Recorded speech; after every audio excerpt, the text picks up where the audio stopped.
मैं एक अंतरात्मा हूँ। मैंने यहाँ तक के सफ़र को 25 वर्षों में पूर्ण कर पाया, जिसके लिए सारा का सारा श्रेय हमारे परम उपकारी परम पूज्य शिक्षा दीक्षा प्रदाता आचार्य विद्यासागर जी महाराज को ही जाता है। उनके माध्यम से मैंने जो कुछ भी आज तक पाया है और आगे भी जो हमें मिलना है वो सब उन्हीं की कृपा पर आधारित है। आज दीक्षा का दिवस,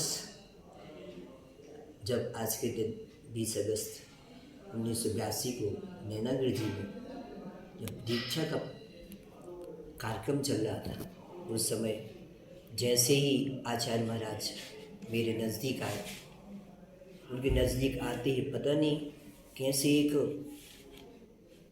वातावरण इतना पवित्र हुआ कि मेरे को अपने आप में लगा कि वास्तव में आज कुछ अद्वितीय होने वाला है।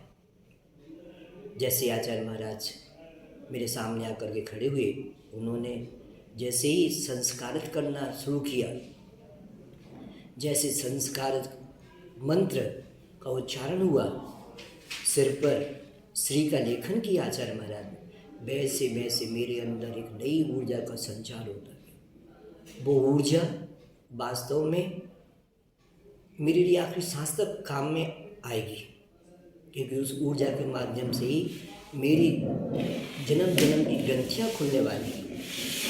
यही हुआ। धीरे धीरे जैसे जैसे समय बीतता गया, मेरी साधना बढ़ती गई, मेरी शिक्षा में नए नए आयाम आते गए। जो मैंने कभी नहीं सुना था वो आचार्य महाराज के अनुभवों को अपने अंदर में धारण करता गया। यही मेरी इस दीक्षा का प्रतिफल था।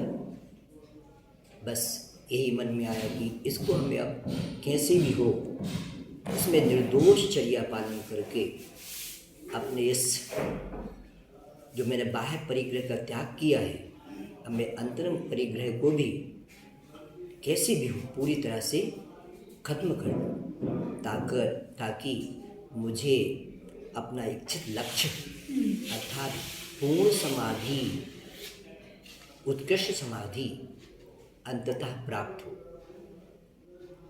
सन 83 में जैसे हम पहली वंदना के लिए आचार्य महाराज के साथ पार्श्वनाथ भगवान के चरणों में समर्पित थे, उस समय बस मेरे मन में आचार्य भगवान को देखते हुए और पार्श्वनाथ भगवान के चरणों को निहारते हुए बस यही कल्पना जागी कि मैं बस, हे भगवान, कब वो घड़ी आए कि अपने गुरु के साथ मैं भी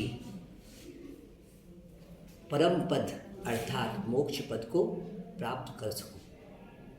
इसी कल्पना को साकार करते हुए मैं धीमे धीमे अपनी चर्या, अपनी साधना, अपनी तपस्या को बढ़ाता गया।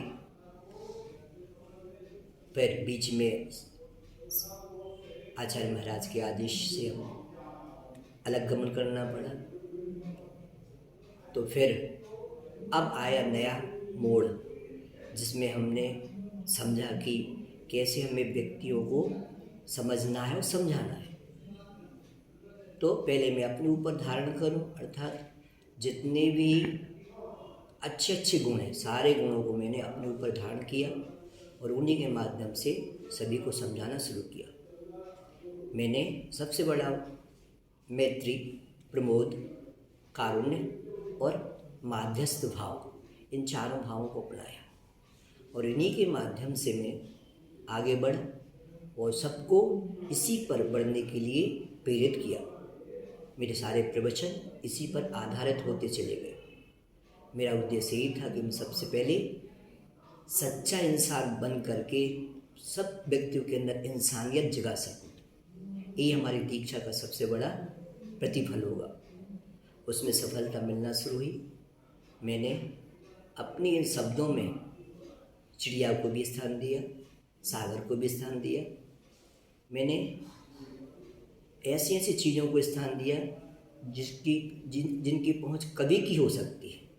कविताओं के माध्यम से मैं वहाँ तक पहुँचा और ऐसे ही करते करते फिर मैंने एक समय ऐसा आया कि मेरी दृष्टि में आया कि सबसे पहले किनका विकास करना होगा, नई पीढ़ी करे।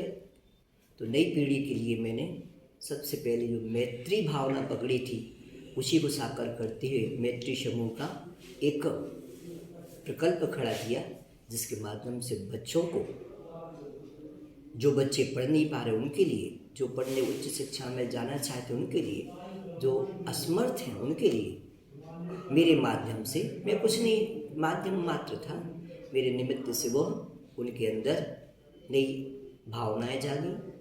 उन्होंने नए नए रूप में सभी ने उच्च शिक्षा प्राप्त की, आगे बढ़े। ये मेरा प्रकल्प चलता गया धीमे धीमे, पर कर्मों के आगे किसका चलता है।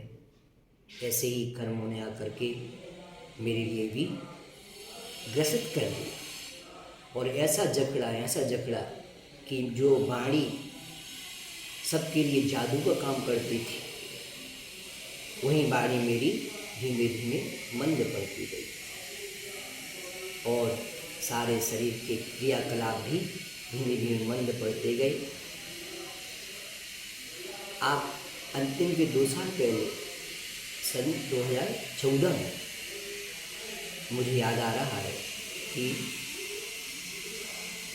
आचार्य विद्यानंद जी महाराज, जो कि कुंज भवन दिल्ली में रहते थे, उनका संदेश आया था कि क्षमा सागर, घबराना नहीं, तुम्हारी संलेखना तो होगी पर संलेखना तुम्हारी कोई साधु नहीं करवा पाएगा। तुम्हारी संलेखना तुम्हारे जीवन का कोई अंतिम अंतरंग मित्र ही कर पा पाएगा जो तुम्हारे नज़दीक होगा। वो नहीं सोचते थे कौन हुआ, बस सबसे जुड़ाव तो उनका था, उन्होंने सबको जोड़ने का काम किया है, तोड़ने का काम क्षमा सागर मैंने कभी नहीं किया। ऐसे ही करते करते समय बीतता गया और उनकी सारी इंद्रियाँ भी शिथिल होती जा रही थी। भावुकता उनकी रोम रोम में व्याप्त थी। अंत में भी आंसू उनके साथी बने रहे, पर वो अपनी साधना से कभी दूर नहीं हुए। जिसने भी कहा महाराज ऐसा करना है, धार्मिक अपेक्षा से हाँ भैया कर लेंगे, उपवास करना है हाँ कर लेंगे, सबको समझाते गए। अब आखिरी दिन जब आता है, अर्थात 13 मार्च 2015, उसके एक दिन पहले अर्थात 12 मार्च 2015 को जैसे ही मुझे अर्थात क्षमा सागर जैसे ही लगता है कि अरे शरीर तो अब शिथिल हो रहा है, इंद्रियाँ भी शिथिल हो गई हैं, अब पता नहीं कौन नहीं ये प्राण पखेरु निकल जाएंगे, तभी मुझे मेरे अंतरंग सखा ने आकर के संभाल लिया। वो रात थी जबकि कोई मेरे पास नहीं था, बस उसके सहारे आखिरी क्षणों की नैया चलती रही। वो समझाता रहा, मैं समझता रहा। ये लगता था देखो तो जिसको हमने पढ़ाया है वो हमें समझा रहा है, कैसी स्थिति बन गई। पर कहते हैं ना, जो अंत में साथ देता वही सबसे बड़ा साथी कहलाता, सबसे बड़ा मित्र वही है। वास्तव में वही कार्य मेरे अंतर सखा ने पूरा कर दिया। रात बीतती जा रही थी, रात के 12 बज गए और ऊपर समय बढ़ता चला जा रहा है। मेरी सांसें भी मंद पड़ती जा रही हैं। होते होते सुबह का समय होने लगा, ब्रह्म मुहूर्त हो गया है। ब्रह्म मुहूर्त आते आते आते 4 के ऊपर समय बढ़ चला है। वो सखा में सिखा रहा है, महाराज संभलो अपने लिए, बस अपना दरवाज़ा खुला हुआ है, कहाँ बढ़ना हमारे लिए। अपनी 35 साल की साधना यूँ ही खत्म करना है क्या? नहीं, हमें तो उच्चतम शिखर की ओर बढ़ना है। और करते करते समय बीत गया, ड़मोकार होता रहा, वो ड़मोकार करता रहा, हमारे ओर चलते रहे। वो ओम नमः करता रहा, हमारे ओर चलते रहे। करते करते धीमे धीमे सांस और मंद पड़ती गई। हृदय ने भी धड़कना बंद कर दिया है। आँखें भी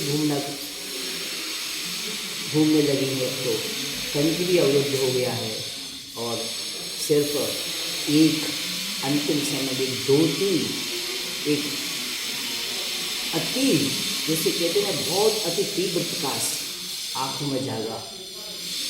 मेरा मित्र मेरे सामने है, पर वह मित्र नहीं था, वह तो हमें आखिर तक पार लगाने वाला था।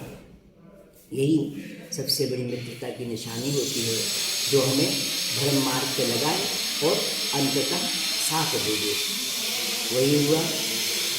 मैं, मेरा मन जो कहता है कि यह जो आज मैं जहाँ हूँ, अर्थात वैमानिक देवों के विमानों में मेरी उत्पत्ति है, बस 2-3 भव शेष रहेंगे, मैं भी अपना कल्याण करके मोक्ष पथ को और प्राप्त कर लूँगा। ओम शांति, ओम शांति, ओम शांति।